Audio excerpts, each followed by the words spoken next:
Hey guys, what's up? Jesse LaFleur here with LaFleur Parkour. Today we will be doing the Kong or monkey vault tutorial.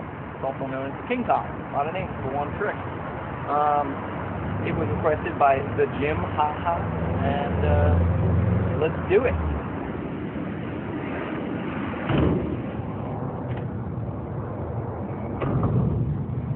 Kong vault is one of those things that people tend to get scared about because they're worried about their feet clipping or a whole bunch of different other little reasons. I'm going to try to teach you a way to get to the Kong without killing yourself. Alright? Now when choosing an object for your Kong, obviously you're going to want a clear run-up, a nice clean landing.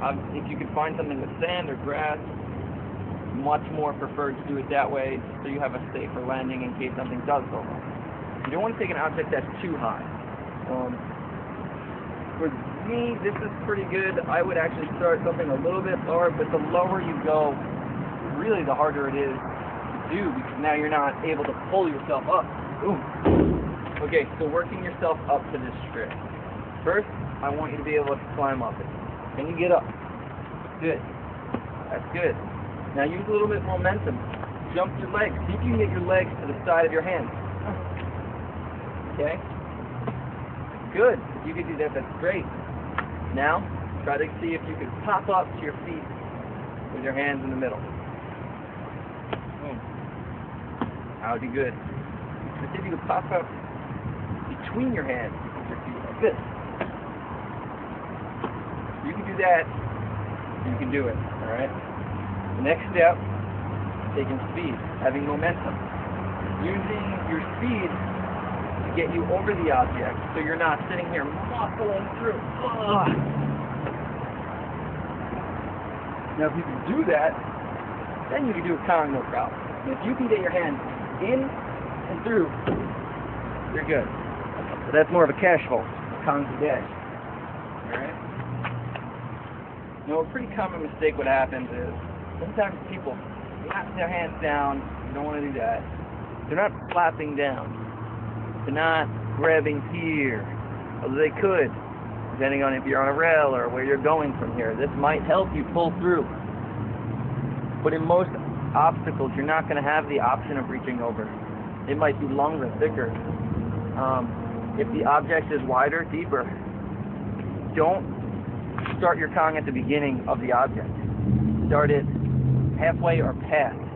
Do a little bit of a dive Kong. You're going to have to start a little bit earlier on your jump, but you won't have to worry about your feet or your butt clipping on your way down.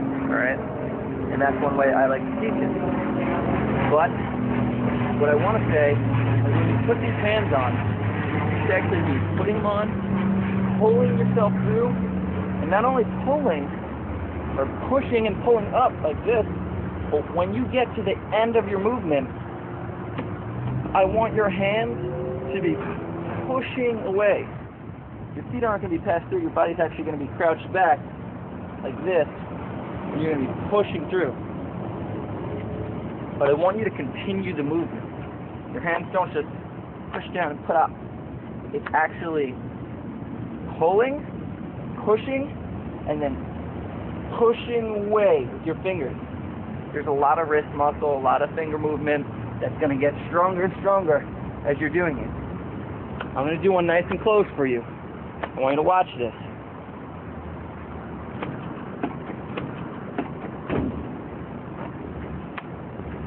Right? You get it? Got it? Good. Sometimes they try to jump off too close. The only angle you can go is up and not even over. So when doing the Kong, you actually want to start your jump a little bit out. Depending on the height of the object, it's definitely going to affect how far out you jump. Also, depending on where you want to land. If you're doing a precision, if you're doing a cat, if you're doing, double Kong, it's all going to depend on where you leave. It's going to change that factor.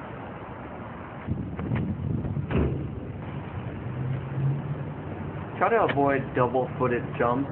It kills your speed and will affect the distance you can travel later. Next, when you come into the object, I want you to get your shoulders low so you can bring your momentum up and out. Now, to better maintain your speed, lead with one foot with your back leg driving you up, and then bring your legs together and finish the move. The most common mistake people do when trying kongs is they get into a bad habit of keeping their feet on the outside of their arms, like this. You don't want to do that. And the reason you don't want to do that is because not only is it killing your speed, it's setting you off balance, it's just not gonna, you're gonna get that stuck in your head and you're not gonna be able to do the kong, project yourself out as far as you should be. Okay, so let's see a proper one.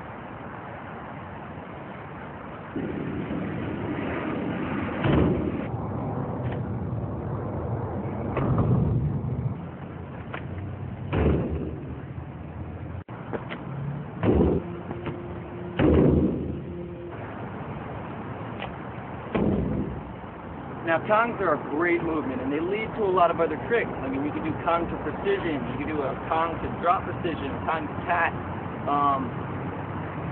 double kongs. I mean, there's so many movements that are going to come out of this one trick, so really drill it, get used to it. It's one of my favorite tricks. This spot actually lends itself to a really cool kong to level precision. It's about, I don't know, 5 feet, a little more than 5 feet, maybe 6 feet-ish, almost. Because I'm 6 feet this way, so a little less. But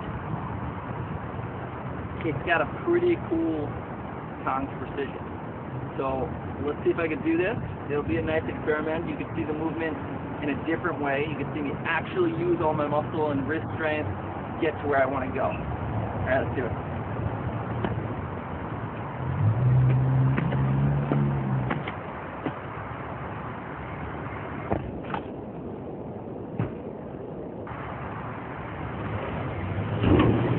And that is your kong tutorial. Thanks for watching, so subscribe. If you guys have any questions, ask it in the comments section below and I will get back to you. Check out the description for a breakdown of the movement, and if I forgot anything, it'll be in there. Thanks for watching, guys.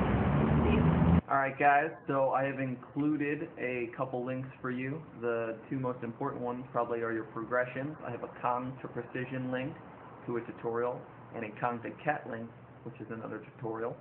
And feel free to check out the parkour spots, all the other tutorials, and of course that Tempest free running video I did. Alright, peace out. Hit that subscribe button. Love ya. Peace.